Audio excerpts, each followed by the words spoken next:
لک الحمد یا اللہ الصلاۃ والسلام علیک یا رسول اللہ اما بعد۔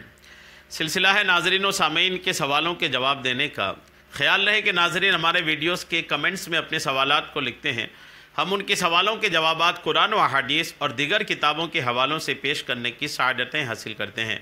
دیگر ناظرین سے عرض ہے کہ آپ بھی اپنے معاملات کو، خوابوں کو، اپنے مسائل کو کمنٹس میں لکھا کریں، انشاءاللہ ہم آپ کی بھی شرعی رہنمائی پیش کرنے کی سعادتیں حاصل کریں گے۔ ہمارے ناظرین میں سے کہ انہوں نے سوال کیے ہیں عہد نامہ کے تعلق سے کہ اس کی کیا فضیلت ہے، اس کی کیا حقیقت ہے، شریعت میں، اسلام میں اس کی کیا عظمت و شان ہے، انہوں نے اس تعلق سے سوال کیا ہے۔ میں جواب پیش کر رہا ہوں، توجہ کے ساتھ سنیے کہ عہد نامہ کی کیا فضیلت ہے۔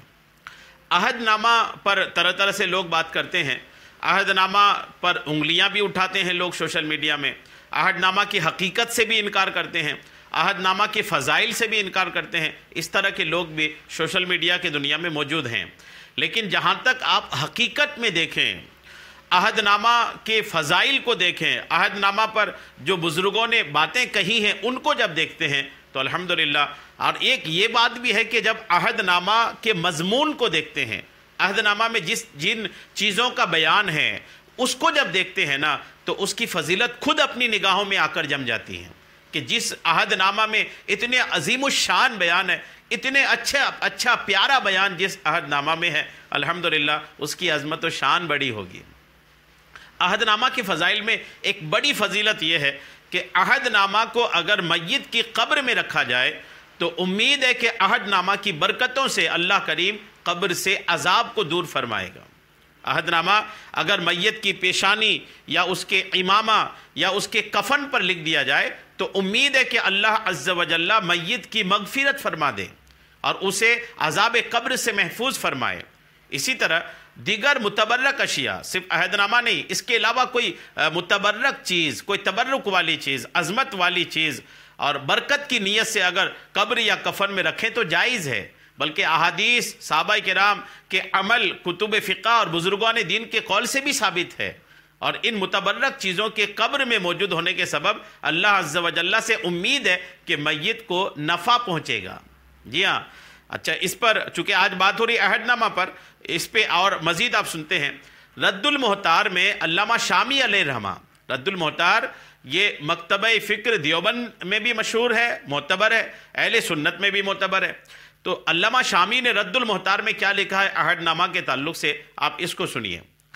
علامہ شامی لکھتے ہیں کہ بزازیہ میں، بزازیہ یہ بھی ایک کتاب کا نام ہے، اس کتاب میں کتاب الجنایات سے تھوڑا پہلے ہی ہے کہ امام صفا علیہ رحمہ نے فرمایا اگر میت کی پیشانی یا اس کے امامہ یا اس کے کفن پر عہد نامہ لکھ دیا جائے تو امید ہے کہ اللہ عز و جل میت کی مغفرت فرما دے اور اسے عذاب قبر سے محفوظ فرمائے۔ جی، علامہ شامی نے لکھا ہے، بڑے بزرگ عالم دین ہیں، اکابرین میں سے ہیں، شخصیات میں سے ہیں، اتنے بڑی شخصیت، وہ انہوں نے بھی بزازیہ کے حوالے سے لکھا۔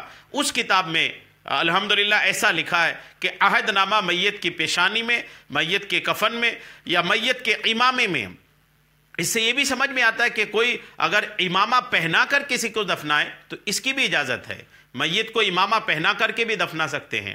جی ہاں، تو میت کو تب تو یہ مسئلہ علامہ شامی نے لکھا ہے کہ اگر امامے میں آپ عہد نامہ لکھ دیں یا امامے میں نہیں تو کفن میں لکھ دیں، پیشانی میں لکھ دیں۔ اچھا، کفن یا پیشانی میں لکھنا ہے، امامے میں لکھنا ہے تو اس میں یاد رکھیں کہ اشارے سے لکھنا ہے، قلم سے نہیں لکھنا ہے، اشارے سے لکھنا ہے۔ تو یوں اگر لکھ دیں گے تو الحمدللہ علامہ شامی فرماتے کہ امید ہے اللہ کریم اس کی برکت سے اس کی قبر سے عذاب اٹھا لے گا اور اس کی مغفرت فرما دے گا۔ ایک اور روایت سنتے ہیں، ترمذی میں سیدنا صدیق اکبر رضی اللہ تعالی عنہ سے روایت ہے، ترمذی شریف کی حدیث پاک ہے۔ ترمذی میں حضرت سیدنا صدیق اکبر، حدیث کے راوی بھی کون ہے؟ صدیق اکبر رضی اللہ تعالی عنہ، روایت ہے کہ رسول کریم علیہ السلام نے فرمایا جو ہر نماز میں سلام کے بعد یہ دعا پڑھے، سلام کے بعد، ہر نماز میں سلام کے بعد یہ دعا پڑھے، کون سی دعا؟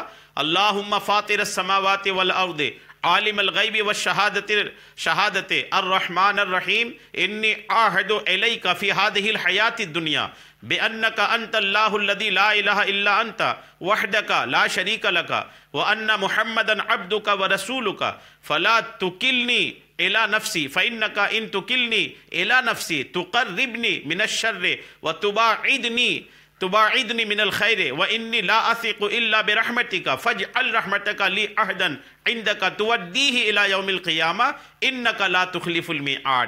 یہ دعا پڑھے. اچھا یہ پوری دعا آپ نے سن لیا. یہی دعا عہد نامہ ہے. جو بھی آپ کو میں نے پڑھ کے سنایا نا, یہی ہے عہد نامہ. اس کے بارے میں ترمذی شریف میں حدیث پاک ہے, آقا فرماتے جو ہر نماز کے بعد یہ پڑھے فرشتہ اسے لکھ کر مہر لگا کر کے قیامت کے لیے اٹھا رکھتا ہے. جب نمازی اس کو پڑھتا ہے تو فرشتہ اس کو لکھ لیتا ہے اور اس پہ مہر لگا کر کے قیامت کے دن کے لیے اس بندے کے لیے اٹھا کر کے فرشتہ رکھ دیتا ہے. اور جب قیامت کے دن اللہ تعالیٰ اس بندے کو قبر سے اٹھائے تو فرشتہ وہی لکھا ہوا وہی تحریر ساتھ لاتا ہے اور ندا کی جاتی ہے کہ عہد والے کہاں ہیں, انہیں وہ عہد نامہ دیا جائے. الحمدللہ, عہد والے کہاں ہیں, انہیں وہ عہد نامہ دیا جائے. قیامت کے دن قبر سے اٹھتے ہی اللہ کریم کے فرشتے وہ عہد نامہ ان کو الحمدللہ دے دیں گے. الحمدللہ. امام نے اسے روایت کر کے جو فرمایا ہے وہ دیکھیے, لکھا ہے کہ جب یہ دعا لکھ کر میت کے ساتھ قبر میں رکھ دیں تو اللہ تعالیٰ اسے سوال نکیرین اور عذاب قبر سے امان دے. فتاوی رضویہ جلد نمبر 9 صفحہ 108 اور 109 میں موجود ہے. تو حدیث پاک بھی ہے ترمذی شریف کی کہ اس کو فرشتے لکھ لیتے ہیں, پھر قیامت کے دن فرشتے ان کو دیں گے. یہ سارے فضائل ہیں. قبر میں رکھنے کے تعلق سے علامہ شامی کا قول آپ نے سن لیا. تو کتابوں میں تو لکھا ہے, فضائل تو کتابوں میں لکھا ہے. ہم نے اپنی طرف سے کچھ بیان نہیں کیا, سارا آپ کو حوالہ دیا. ہم نے آپ کو جو علامہ شامی کے حوالے سے بتایا ہے آپ اس کا حوالہ بھی سن لیں. در مختار ما رد المحتار جلد نمبر 3 صفحہ 185. فتاوی رضویہ شریف کا حوالہ بھی میں نے دے دیا. تو کتابوں کے حوالوں سے تو عہد نامہ کی اہمیت ثابت ہوتی ہے, اس کی فضیلت ثابت ہوتی ہے. الحمدللہ. اللہ کریم ہم سب کو حق ماننے, حق سمجھنے اور حق پر عمل کرنے کی توفیق عطا فرمائے. آمین. بجاہ النبی الامین صلی اللہ تعالی علیہ وسلم.